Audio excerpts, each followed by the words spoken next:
ला टाकलं पोळ्या कशा करायच्या. युट्यूबला सगळं येतं. आता लिस्ट गोळा केली पण मोबाईल स्विच ऑफ झाला. हिने पोळ्या बनवल्या पण आमटीला मिरच्याचा अंदाजच नाही ना. म्हणजे भाजीला मिरच्या किती पाहिजेत. बनली आमटी पहिल्यांदा करते झणझणीत झाली पाहिजे. म्हणली कमीत कमी एका माणसाला 10 तरी मिरच्या पाहिजे. अरे मारी ती का काय माणसाकडे 10 मिरच्या. अशा 5 माणसाला 50 मिरच्याची आमटी केली. हिरवीगारच आमटी नुसती तिखट झार. म्हातारी किचन खोलीत आणि सुनबानी केलेलं आमटी बघितली. म्हातारी म्हणली मला भूकच नाही.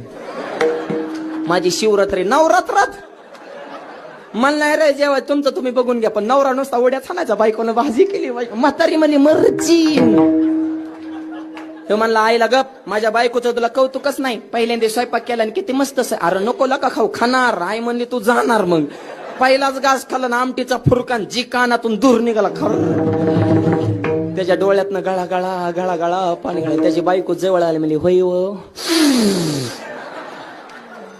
होय व भाजीत काही कमी जास्त ना. ते मला नाही भाजी जगातच एक नंबर. मला मग डोळ्यात कसं काय पाणी आलं. ते मला हे आनंद आसुरीत आनंद आसुरीत देऊ का अजून थोडी. नकोय म्हणला.